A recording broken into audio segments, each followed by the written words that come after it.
Kembali lagi kita bersantai di alam yang luar biasa, guys. Nah, kali ini aku akan mau sampaikan kepada teman-teman terkait mengenai pengalaman saya bekerja di PT REVB.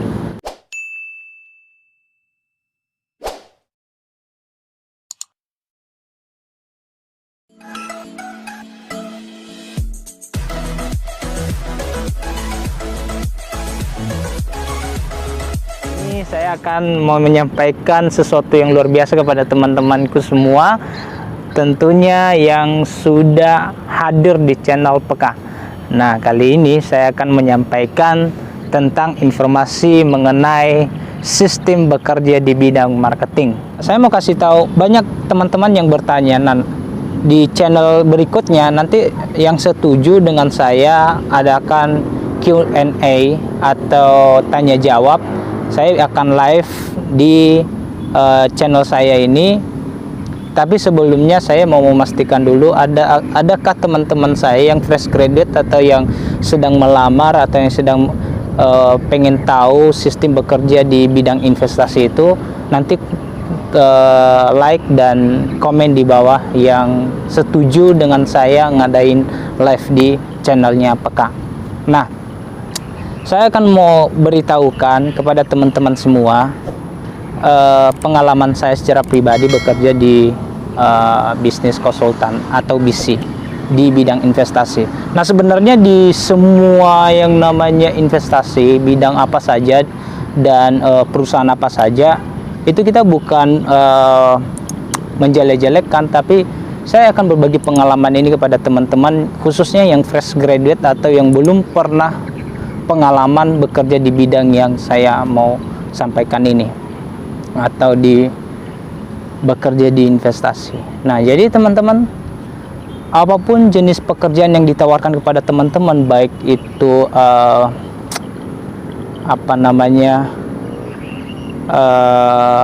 admin atau jadi OB sekalipun atau apa saja, itu berharap teman-teman itu mikir dulu dan memastikan dulu kepada yang sedang memberikan panggilan kepada Anda, apakah memang itu pekerjaan memang benar-benar pada posisinya atau tidak. Karena pada hakikatnya, kalau teman-teman nanti datang bekerja di sana, pasti cuma disatukan. Seperti pengalaman saya tahun lalu, beberapa tahun yang lalu, sebelum video saya ini viral, saya waktu itu melamar di bagian admin, tapi ujung-ujungnya masuk di BC, bisnis konsultan, dan lebihnya lagi ke bagian marketing atau penjualan jasa. Nah, jadi sebenarnya nggak salah sebenarnya sih. Cuma kalau untuk kita-kita yang lagi butuh duit, ya kan, atau yang lagi pengen di akhir bulan kita dapat gaji, dan kemudian kita mungkin kita bisa foya-foya atau bisa kirim ke orang tua atau lain sebagainya, atau mungkin kebutuhan lain, mungkin kita untuk simpanan dan lain sebagainya, itu jangan pernah, saya sarankan jangan bekerja di situ, karena nggak ada nasabah, teman-teman nggak bakalan dapat gaji gitu loh. Nah, jadi seperti saya waktu itu dijanjikan, pengalaman saya dijanjikan di situ kan ada dua sistem, partnership dengan yang satunya sistem gaji atau yang disingkat dengan SG. Nah, kalau partnership itu PS. Nah, waktu itu saya bekerja ambil di bagian sistem gaji atau SG, seperti yang ada di video saya, dan video itu saya akan masukkan di link ini. Nah, jadi waktu itu saya dikasih kesempatan, oke, ketika saya sudah pilih sistem gaji, maka saya bekerja tidak tidak diwajibkan harus ada orang yang mau invest, tetapi yang pasti kita bekerja on time, pastinya dengan target-target tertentu, ya kan ya. Dan waktu itu perform pekerjaan saya juga cukup baik ya.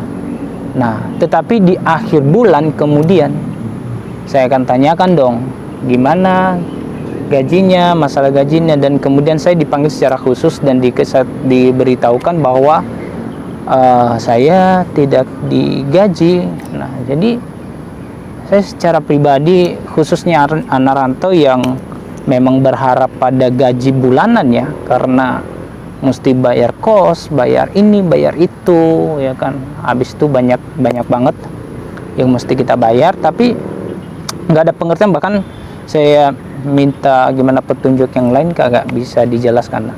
Jadi kali ini saya mau sampaikan kepada teman-teman, khususnya fresh graduate atau teman-teman yang kena PHK atau yang dirumahkan atau yang separuh kerja dengan separuh tidak kerja, atau sehari kerja sehari off. Jadi saya sarankan untuk teman-teman jangan ambil pekerjaan di bidang investasi atau sistem marketing yang ada di pialang ya. Oke teman-teman, nah itu sistem gaji. Nah, kalau lebih dalamnya lagi saya akan jelaskan ya cara kerja di BC ya. Sebenarnya kerja di BC kemarin seperti yang saya lakukan itu adalah yang pertama kita cari nomor-nomor atau database, mungkin dari teman-teman atau dari kantor atau dari mana saja yang, atau kemarin saya sempat diajukan untuk barter database. Nah, itu juga salah satu kesalahan yang terbesar ya, yang mungkin teman-teman juga sudah yang bekerja di situ pasti melakukan yang sama seperti yang saya sampaikan ini, bahwa mencari data orang-orang penting atau orang-orang yang berduit lah, ya minimal menengah ke atas. Nah, jadi semua database itu dikasih. Nah, jadi mungkin unsur-unsur penipuan yang dilakukan oleh beberapa orang karena menyalahgunakan database yang seperti itu. Nah, jadi saya berharap, nah buat teman-teman mikir dulu sebelum bekerja di sana. Nah, harapan aku biarlah kita menjadi pekerja kuli, yang penting pekerjaannya jelas dan gapoknya juga jelas, duitnya juga jelas. Nah, jadi kalau ada pertanyaan teman-teman juga boleh tuliskan di kolom komentar di bawah ya. Dan oh ya, jangan lupa sebelum memilih untuk bekerja di bidang investasi, tolong, atau memilih untuk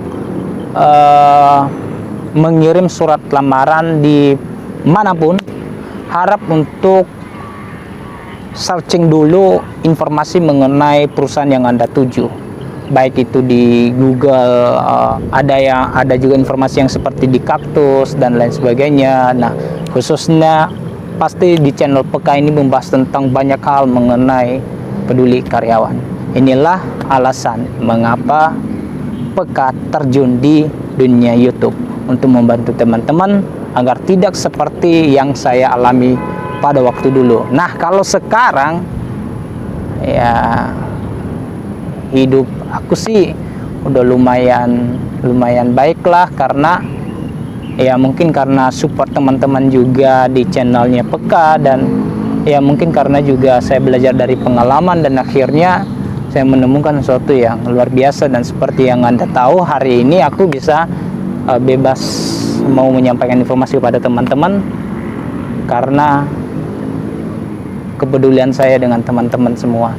Jadi jangan tanya saya siapa atau akunnya bekerja di mana, yang penting di channel PK ini adalah channel buat kita saling support, saling menyampaikan informasi yang aktual, saling mendukung, dan tentunya buat kita punya education, punya pengalaman, punya pengetahuan yang baik.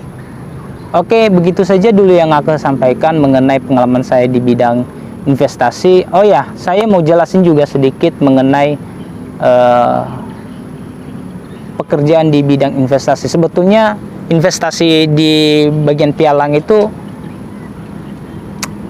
investasi yang melakukan penjualan di pergerakan harga.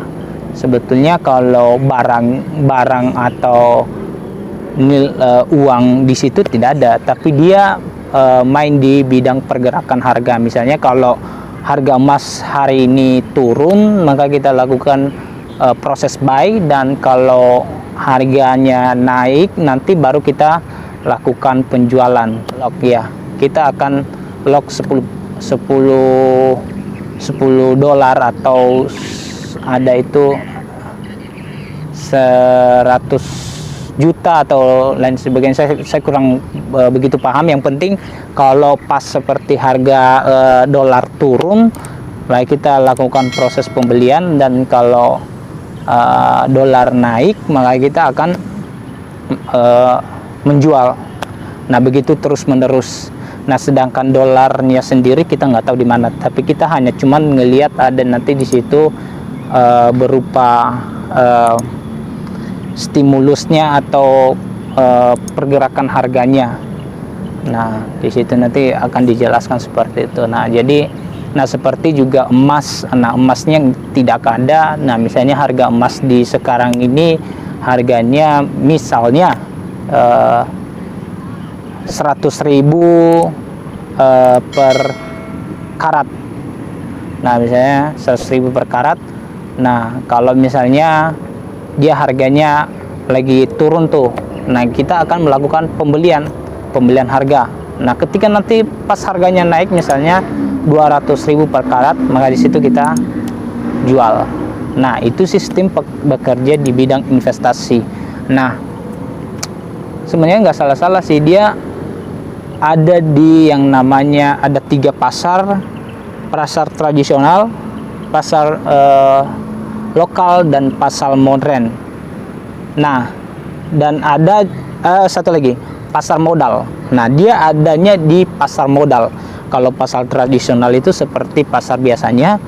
Kalau pasar modern seperti mall. Kalau pasar lokal itu kayak semacam pasar-pasar apa misalnya daerah gitu ya kan, sekali seminggu. Nah, seperti itu.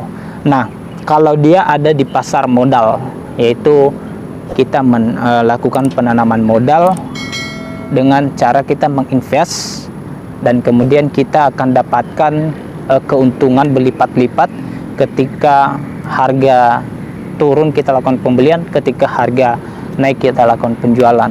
Nah, kadang-kadang lossnya itu yaitu ketika misalnya kita lakukan pembelian, misalnya dia turun 5%, misalnya harga emas harga dolar 14.000, nah turun menjadi 13.000, dan kemudian kita lakukan pembelian, kemudian di bulan berikutnya turun lagi 12, maka kita tidak bisa ngapa-ngapain, terpaksa kita akan menahan itu sampai nanti harganya naik lagi. Nah, tapi kalau tidak mengalami kenaikan, nah di situ keuangan para nasabah down atau mengalami kerugian, karena proses pembeliannya bukan tanggung-tanggung, bukan cuma 1, 2 atau 3 dolar, yaitu 10 lot. Nah, jadi 10 lot itu 100 juta. Nah, makanya kalau berinvest itu ya resikonya seperti itu. Nah, jadi dan habis itu juga waktu pengalaman saya bekerja di sana saya juga misalnya saya bertemu dengan nasabah baru. Nah, kita hanya cuma ditemani oleh leader biasa saja ya, leader apa ya, ya mungkin leader yang sudah, kan sistemnya kalau ada nasabah melakukan menginvest di perusahaan itu, nah jadi dia secara otomatis akan menjadi leader BC. yaitu leader konsultan bisnis ya. Jadi bisnis konsultan. Jadi dia cuma naik satu tahap. Jadi ketika nanti ada lagi invest ada targetnya mungkin 10 miliar ya kan, nah dia akan naik lagi. Nah jadi seperti itu. Nah jabatan yang ketika misalnya kita yang busy, yang biasa saja dapat appointment atau ketemu dengan orang, maka kita hanya ditemanin oleh yang leader yang pertama ini tadi, leader busy. Nah jadi teman-teman, kalau misalnya mengalami masalah antara nasabah dengan dengan kita sebagai bisnis konsultannya, maka nasabah tidak akan pernah tahu istilahnya perusahaan mana. Ya mungkin dia tahu nama perusahaan, tapi yang berhubungan dengan dia itu adalah kita seorang. Jadi yang nasabah kenal itu adalah kita yang melakukan appointment, yang ketemu dengan dia, yang wawancara dengan dia, yang ngajak dia, bahkan yang sehingga dia benar-benar percaya dan melakukan investasi. Nah, jadi jika misalnya jika misalnya nasabah udah invest dan kemudian mengalami masalah dengan keuangannya dia, maka ya itu akan menjadi resiko kita gitu ya kan, karena nasabah waktu pertama kali bertemu itu adalah kita yang mengajak gitu. Nah jadi teman-teman, beberapa juga informasi yang saya dapatkan dari teman-teman saya yang lainnya juga seperti itu. Nah jadi saya sekali lagi cuman menyampaikan kepada teman-teman, bukan bermaksud untuk menjatuhkan nama perusahaan atau bagaimana, tapi saya hanya cuman menyampaikan informasi kepada rekan-rekan karyawan.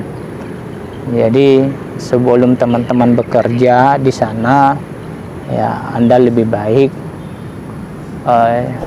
berpikir dulu, cari dulu pengalaman dan pengetahuan baik di Google maupun di YouTube. Nah, jika teman-teman suka dengan channel ini, saya berharap teman-teman bisa like, komen, dan subscribe. Oke teman-teman, terima kasih telah menyaksikan video saya. Akan saya bahas banyak hal mengenai peka di channelnya peka. Terima kasih. Wassalamualaikum warahmatullahi wabarakatuh. Salam sejahtera buat kita. Sukses selalu, jaga kesehatan, stay at home, hindari kerumunan. Bye.